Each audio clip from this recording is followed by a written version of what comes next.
काल जी काटा किर्र लढत झाली त्या लढतीमध्ये यांनी बाजी मारली आणि विशेष म्हणजे आपले आदरणीय गाडा मालक राहुल पाटील यांनी स्वतःहून या बैलाला किंवा या नंदीला निकाल दिला. त्यांनी सांगितलं की बाबा कुठंतरी 19-20 झालेलं आहे आणि या नंदीला आपण निकाल दिला पाहिजे. मोठ्या मनाने त्यांनी दाखवलं.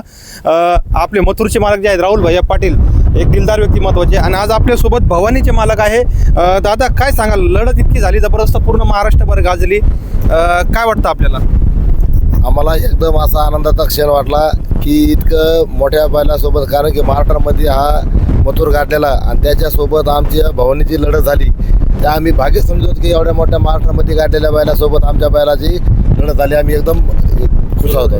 तरी राहुल भैया पाटील यांनी निकाल दिला. खरं तर सेमी साठ्याला फायनलसाठी पात्र ठरलं होतं, पण त्यांनी तुमच्या बाजूने निकाल दिला. राहुल भाई सारखा सच्चा माणूस आजोग महाराष्ट्रामध्ये ह्या क्षेत्रामध्ये, तर मी तर म्हणतो आजोग तर आम्हाला दिसणार बी नाही आणि पायाला सुद्धा भेटणार नाही. म्हणजे कारण की दिलदार मनाचा गाडा मालक म्हणजे राहुल भैया पाटील. दिलदार मनाचा गाडा मालक तर महाराष्ट्रामध्ये एक नंबरचा म्हणत राहुल भाई.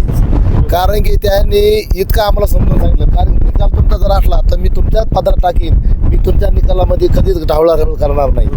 हे असं राहुल पाटील आम्हाला सांगतात. आम्ही म्हणत भाई म्हणलं तुमचा जर असं आमचं काहीच अडचण नाही, तुम्ही मोठे गाड्या मालक महाराष्ट्रामध्ये गाठलेलात की तुम्ही मथुर सोबत समजा जर लागला तर तुम्ही घेऊ शकता. पण त्यांनी आम्हाला मोठ्या मनाने निकाल द्यायला आम्ही त्याचे खूप खूप आभार.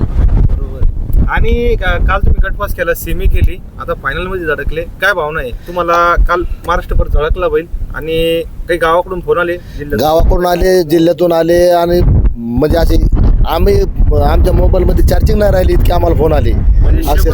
हो बोलणे ते काही काही समज. तुमची जी मेहनत होती, तुमच्या सोबत जे दिवस रात्र काम करत होते, म्हणजे बैलाला चारा पाणी करणं, वाहतूक करणं, आता बैलाला चारा पाणी करणारे आमचे हे लहाने बंधू आणि आमचे मिलिटरी मॅन एक मेजर होत पुण्याचे, पूर्ण नियोजन त्याचं परफेक्ट. काय नाही की ते ड्युटीवर असताना आम्हाला पूर्ण बैलाला खुराक द्याला का हे केलं का पूर्ण नियोजन त्याच्यावर आमचे मेजर. तुमच्या सगळ्यांचा कुठेतरी एक विजय झाला. हे आमचे ड्रायव्हर, हे आमचे सोबत राहणारे सुट्टी मेकर. हो. वय काय भाई तुमचं? या इकडं. हा ड्रायव्हर होता मित्रांनो, बघू शकता. आणि वय किती भाई तुमचं? आमचं 18. फक्त 18 त्यांचं वय चालू आहे. 18 वर्षांनी एवढी जबरदस्त गाडी आणली लाखोच्या मैदानामध्ये आणि त्या ठिकाणी त्यांनी अशी काटाकीर लढत करून दाखवली. नाव दादा आपलं? आमचं नाव सागर लिंग. सागर रिंग आहे. काय भावना आहे तुमच्या? आता एवढा मोठा क्षण आला, त्याच्यात त्या गाडीचे ड्रायव्हर तुम्ही होते. हे खरं तर कुठल्या ड्रायव्हरसाठी म्हणजे दुर्मिळ गोष्ट असते. काय वाटतं तुम्हाला? योग जुळून आले. आता काय आम्हाला वाटत नव्हतं गाडी लागली ना? लागली गाडी. आता फायनलची झाली तयारी? हा, फायनल चालत होतं.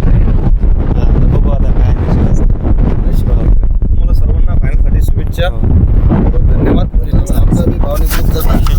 धन्यवाद. भवानी ग्रुपचे आभार. त्यांनी आपल्याला खूप छान बाईट दिली. मनपूर्वक धन्यवाद. आणि याच्यासोबत कोण धावलं दादा? शिंगऱ्याची मनपूर्वक धन्यवाद बरं का. शिंगऱ्या सध्या आता बाहेर गेलेला आहे. त्या लढतींची घेऊ आपण. शिंगऱ्याचे मनपूर्वक धन्यवाद. धन्यवाद दादा.